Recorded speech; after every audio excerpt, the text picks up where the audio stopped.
हाय, मैं सोनिया हूँ विद्या गुरु से। स्टार्ट कर रही हूँ वोकैबुलरी का नया सेशन। 5 नए वर्ड्स हैं आप लोगों के लिए। वर्ड्स में फिर से वही होगा कि आपका और मेरा प्रोनाउंसिएशन भी थोड़ा थोड़ा वेरी करेगा। ट्राई करूंगी मैं सही प्रोनाउंसिएशन भी पढ़ाऊं, साथ के साथ आपको वर्ड्स याद भी कराऊं। आप प्लीज कोशिश ये करिएगा कि अगर सेशन खत्म होने वाला हो तब तक सारे के सारे वर्ड्स आपको याद हो जाएं। देखिए, मैं वर्ड्स रीड नहीं कर रही हूँ। रीड करने के लिए आपके पास बहुत सारे सोर्सेज होंगे। मेरा काम है आपको वर्ड समझा के याद कराना, जिसमें टाइम लगता है। मैं 10 मिनट में या 8 मिनट में आपको 20 और 30 वर्ड्स नहीं कराऊंगी। मैं 5 वर्ड्स कराऊंगी, पर अच्छे से कराने की कोशिश करूंगी और सिर्फ यही कोशिश करूंगी कि सारे वर्ड्स आपको याद हो। सिर्फ यही। ये सेशन हिंदी मीडियम में है बच्चों। अगर कंफर्टेबल नहीं है, आप लोग स्विच कर जाइए इंग्लिश मीडियम के सेशन की तरफ। As we upload sessions, almost all the sessions in English medium and Hindi medium. अगर कंफर्टेबल नहीं है हिंदी मीडियम वाला सेशन तो इंग्लिश मीडियम पे स्विच कर जाइए। अगर सारे के सारे वर्ड समझ में आ जाए, याद हो जाए, प्लीज प्रेस करिएगा लाइक का बटन। वीडियो को फ्रेंड्स के साथ शेयर करिए, क्योंकि कोई किसी भी कॉम्पिटिटिव एग्जाम की तैयारी कर रहा हो, ये वर्ड्स आएंगे जरूर, कभी ना कभी दिखेंगे। और मैं आपको बताऊं, जरूरी नहीं है सारे वर्ड्स आ जाएं, वैसा पॉसिबल भी नहीं होता है। लेकिन आपको वोकैबुलरी तो एनहांस करनी पड़ेगी ना। You have to start from somewhere. तो समझ लीजिए आप स्टार्ट कर रहे हैं। अब आप वर्ड्स को एनहांस करना, वोकैबुलरी को एनहांस करना शुरू कर रहे हैं। तो इस सोच से स्टार्ट करिएगा और शेयर करिएगा। सब्सक्राइब का बटन दबाएंगे, बेल आइकॉन को प्रेस करेंगे, तो जो भी वीडियो हम लोग अपलोड करेंगे ना, उसके नोटिफिकेशन आपके पास पहुंच जाएंगे सबसे पहले। पहला वर्ड मैं स्टार्ट कर रही हूं। अब स्क्रीन पे देखिए, पहला वर्ड है आपके सामने। वो वर्ड है कॉन्वोलस। वर्ड है कॉन्वोलस। कॉन्वोलस को जब हम देखेंगे ऑप्शंस के थ्रू, तो पहला ऑप्शन बिल्ड है, फिर उसके बाद डिसीव है। डिसीव का मतलब चीट करना होता है। कंस्पायर है, जिसका मतलब षड्यंत्र करना होता है। और हील है। हील का मतलब हम जानते हैं, जब रिकवर कर रहे हैं तो हील हो रहा है। तो कॉन्वोलस का मतलब क्या होता है? कॉन्वोलस का मतलब होता है recover one's health, recover one's strength over a period of time after an illness or medical treatment. कोई ट्रीटमेंट हुआ है, मैं हिंदी में एक्सप्लेन करूंगी, चिंता मत करिएगा, आपको अपनी तरफ से पूरा समझाऊंगी। बट सेशन फिर भी इंग्लिश मीडियम में, हिंदी मीडियम में है। इंग्लिश का सेशन है तो थोड़े से इंग्लिश के वर्ड्स मुझे यूज करने ही पड़ते हैं। मैंने कहा कॉन्वोलस का मतलब होता है रिकवर करना। हम ये कहना चाह रहे हैं, किसी को कोई मेडिकल इलनेस था, कोई बीमारी थी, जब वो उससे रिकवर करता है तो इस रिकवरी को, इस स्ट्रेंथ को वापस गेन करने को हम कहते हैं कॉन्वोलस। तो कॉन्वोलस का मतलब ही spent 8 months convalescing after the stroke. अगर ये ना समझ में आए कि आपको ये लग रहा है कि ये बिल्कुल मेडिकल टर्म्स पे ही हो गया, तो रिकवरी तो किसी भी चीज पे हो सकती है ना। अभी करंट सिचुएशन के हिसाब से सेंटेंस बताती हूँ, पहले ये सुनिए। इस सेंटेंस को क्लियर करते हैं। मैंने क्या कहा, उसने, वो कह रहा है सेंटेंस आपको कि उसने 8 महीने लगाए कॉन्वोलेसिंग, दैट मीन्स रिकवरी करते हुए, आफ्टर द स्ट्रोक। किसी को भी स्ट्रोक आता है, रिकवरी बहुत टाइम ले जाती है ना, तो वही रिकवरी कॉन्वोलस है। कॉन्वोलस का मतलब आउट ऑफ दीज ऑप्शंस आ गया हील करना। आज की सिचुएशन के हिसाब से सेंटेंस सुने। सेंटेंस है, the Indian economy will take several months, and there's a possibility, economy will take years also. The Indian economy will take several months to convalesce from the disruption caused by COVID-19. Corona virus चल रहा है, कोविड-19 चल रहा है। इससे जो disruption आया है, इससे जिस तरह की जो रुकावटें आई हैं, इससे जिस तरह की प्रॉब्लम्स आई हैं, उससे इंडियन इकोनॉमी को उभरने में महीनों लग जाएंगे। उभरने में, रिकवर करने में, कॉन्वोलेस करने में। तो सिमिलर वर्ड्स है। रेक्यूपरेट करना, मुझे बहुत अच्छा लगता है ये वर्ड, रेक्यूपरेट करना, गेट बेटर, रिकवर। अगले वर्ड की तरफ जल्दी से बढ़ जाते हैं। अब नेक्स्ट वर्ड है एप्रोपो। अब आप इसको एप्रोपोस पढ़ रहे होंगे। मैंने कहा वर्ड है एप्रोपो। वैसे नहीं कर पाते, लेकिन अब कर पाएंगे जब मैं एप्रोपो को बोलूंगी एप्रोप्रिएट। अब आप एप्रोपो को एप्रोप्रिएट से पक्का जोड़ लेंगे। आप जब एप्रोपो पढ़ते हो तो एप्रोपो में छुपा हुआ एप्रोप्रिएट पढ़ोगे तो याद रह जाएगा। तो एप्रोपो क्या है?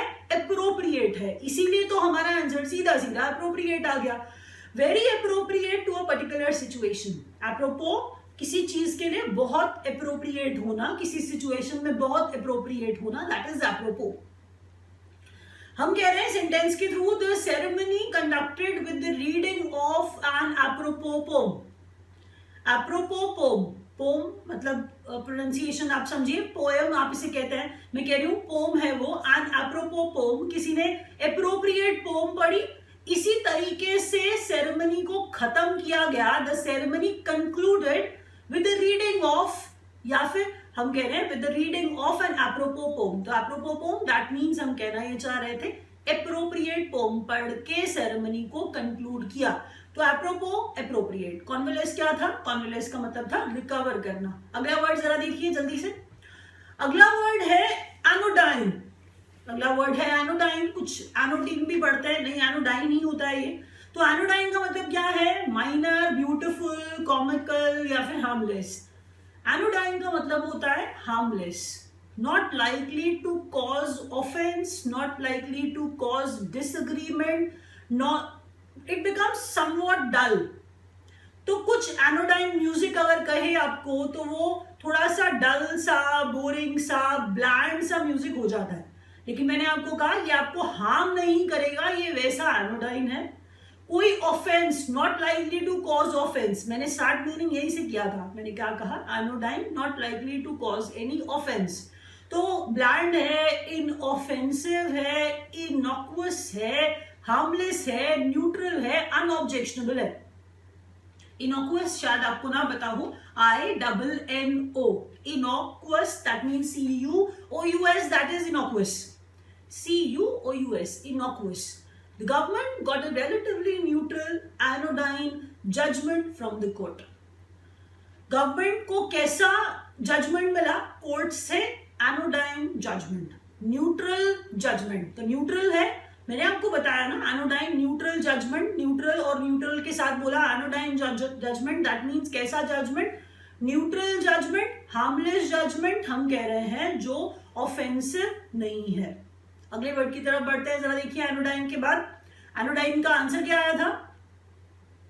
एनोडाइन का आंसर आया था हमारे ऑप्शंस में से, वो मैं आपको बताना भूल गई, हार्मलेस। नहीं, मैंने स्टार्टिंग में बता दिया था आप लोगों को। अगला वर्ड जरा देखते हैं क्या है। अगला वर्ड है विटल। अगला वर्ड है विटल। तो ये जब इसे पढ़ते हैं तो ज्यादातर बच्चे इसे विक्चुअल या विक्चुअल कुछ पढ़ते हैं। तो ये वर्ड है whittle. Whittle is the pronunciation of the word. तो विटल का जब हम आंसर देखेंगे, मीनिंग जब देखेंगे, तो विटल का मतलब होता है फूड और प्रोविजंस। तो अगर आंसर देखें उस हिसाब से विटल का आंसर हमारे ऑप्शन में से आंसर फूड आ गया। सिमिलर वर्ड फूड भी हो सकता है, कुकिंग भी हो सकता है, क्विजीन भी हो सकता है, सस्टेनेंस भी हो सकता है, क्योंकि फूड से ही रिलेटेड है ना। तो वैसे वाले वर्ड विटल होते हैं। तो विटल के लिए अगर हम जब देखेंगे सेंटेंस, तो सेंटेंस सुनिए। The dog eats up the victuals in its bowl. हम कह रहे हैं the dog eats up the victuals in its bowl. Its किसके लिए आया है? डॉग के लिए आया है। बोल मतलब हम कटोरी की बात कर रहे हैं, वैसे वाला बोल जिसमें डॉग खाता होगा। तो कह रहा है डॉग ने खा लिया, eat up the victuals in its bowl, जो उसके बोल में थे विटल्स खत्म कर दिए उसने। And also begs for our food at dinner time.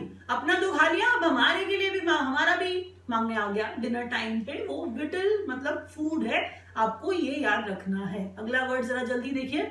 अगला वर्ड और आज का आखिरी वर्ड है नेरी। नारी नहीं है ये वर्ड नेरी है। क्या है ये? नेरी है। ध्यान से पढ़िए। नेरी का मतलब होता है नॉट एनी। आपको मैं एक बात बोलूं, इनफॉर्मल भाषा में जब आप नॉट बोलना चाहते हैं तो आप नेरी बोलते हैं। नेरी आपने सुना होगा, लोग बोलते हैं, आप मूवीज में भी कभी सुनते होंगे। नेरी मतलब ना, नॉट एट ऑल, नथिंग। हम कहना ये चाह रहे थे कि बिल्कुल नहीं है, नन है, none at all. That is not one, none at all, not one, Neri.